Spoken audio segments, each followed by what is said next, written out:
Bismillahirrahmanirrahim. Profesor boleh bangga dengan kepala otaknya. Presiden boleh bangga dengan jabatannya. Amerika boleh bangga dengan kecanggihannya. Umat Islam pun harus bangga akan salamnya. Assalamualaikum warahmatullahi ta'ala wabarakatuh. Waalaikumsalam warahmatullahi wabarakatuh. Dewan Hakim Arif nan bijaksana, panitia lomba yang semangatnya luar biasa, para hadirin dan basic-basicku yang cantik dan jelita seperti saya. Masya Allah, santri. Pesannya, perkembangan teknologi digital saat ini membuka cakrawala baru dalam hal informasi dan komunikasi.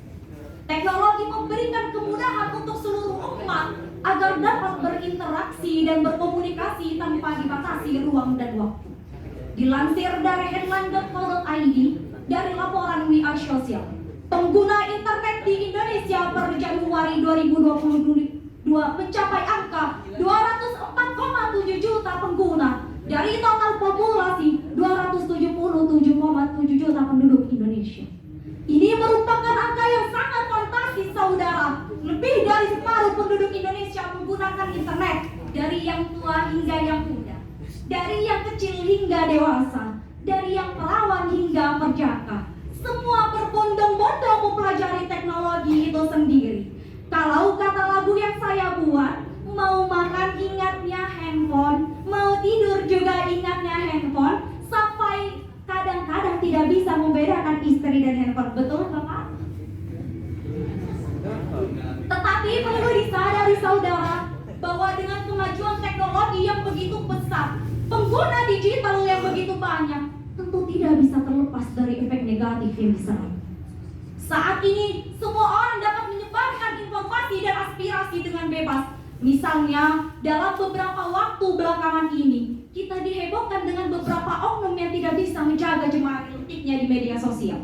Sumpah serapah, kata-kata kotor, serta fitnah yang meresahkan umat beragama.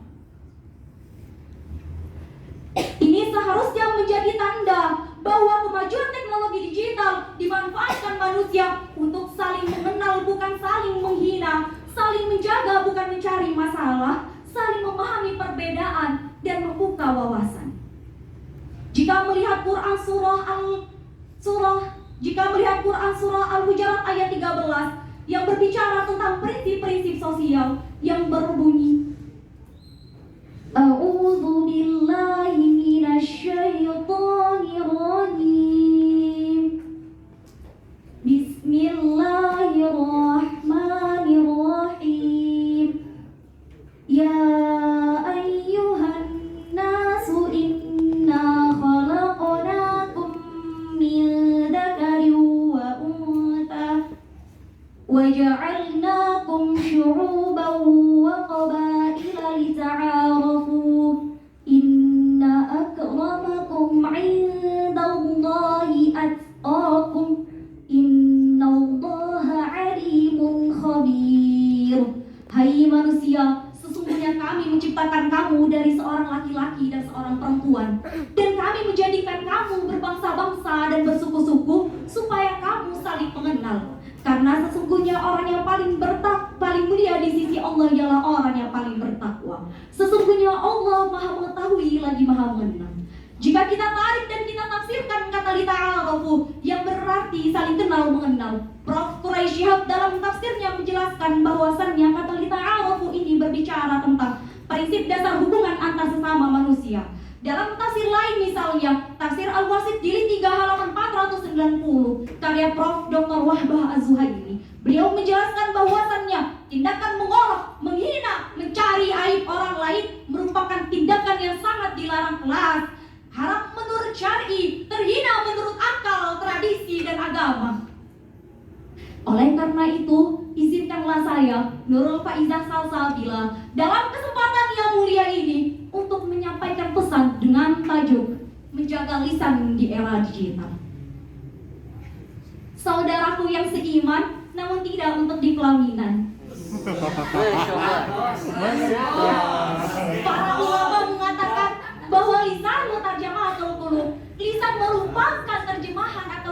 hati seseorang. Dalam hal ini, lisan bisa diartikan sebagai jari jemari. Kalau lisannya berisi ujaran kebencian, kata-kata yang tidak wajar, besar kemungkinan hatinya kotor dan bermasalah. Rasulullah Shallallahu Alaihi Wasallam bersabda, "Laisal mu'minu bit-ta'ani, walal la'ani, walal fahishi, walal badi'i." Bukanlah seorang orang yang mukmin, orang yang mencela, melaknat, berbuat keji dan berkata perkataan yang buruk. Artinya saudara, ini seharusnya menjadi tanda bahwa orang mukmin itu sudah sepantasnya menjaga apa yang seharusnya dilontarkan di media sosial. Sebagai seorang mukmin, sudah seharusnya kita mengikuti jejak Rasulullah SAW yang tidak pernah menyinggung, menyakiti perasaan orang lain. Kata-katanya menyejukkan, mendamaikan, sebab akhlak yang mulia, kelembutan hati, kasih sayang meliputi hidupnya. Saudaraku, perlu diingat, lidah memang tidak bertulang, tajamnya setajam pedang, namun bukan tidak bisa dihindar. Perasaan saudara adalah yang terdepan. Besti-bestiku yang cantik dan jelita, saya teringat akan satu kisah dari sebuah hadis dari Imam Ahmad dan Ibnu Majah. Pada suatu hari ada seorang sahabat datang dan menemui Rasulullah, lalu bertanya, "Ya Rasulullah, ajarkanlah aku atau nasihatilah aku secara ringkas saja." Lalu Rasulullah SAW menjawab, "Apabila kamu hendak menunaikan sholat, maka sholatlah kamu seperti sholatnya orang yang hendak akan berpisah. Dan janganlah kamu mengatakan perkataan yang membuatmu minta maaf di kemudian hari. Dan tinggalkanlah rasa putus asa dari apa yang dimiliki manusia." Dalam hadis ini, Rasulullah mengingatkan umatnya kita untuk menjaga lisan kita agar tidak menyesal. Karena betapa banyak orang yang tidak bisa menahan lisannya. Dia dicampakkan oleh lisan dan lidahnya, lalu menanggung malu bukan hanya di dunia, tapi juga di akhirat. Saudaraku, sahabat lagi rahimahullah. Jadi dapat disimpulkan bahwasannya ada 3 poin utama untuk menjaga lisan di era digital. Yang pertama, berpikirlah sebelum berbicara, berkomentar, memposting di media sosial agar tidak berujung tahanan. Yang kedua, janganlah berkomentar atau memposting sebelum mempunyai data yang akurat agar untuk mencegah berita hoax tersebar. Yang ketiga, postinglah postingan yang mengandung kemaslahatan serta tidak mengandung kegaduhan. Ayo besti-besti, kita ini kaum milenial, penerus bangsa dan agama. Untuk itu marilah kita jaga lisan kita, bukan hanya untuk kebaikan di dunia, tapi juga di akhirat. Sebelum saya akhiri dengan salam, saya ingin menghibur para hadirin yang terlihat tegang. Buah nanas, buah ceri, dicampur gula enak sekali. Cukup sekian pidato kali ini. Sampai berjumpa di kemudian hari. Wabillahi taufiq wal hidayah, waridho wal inayah. Wassalamu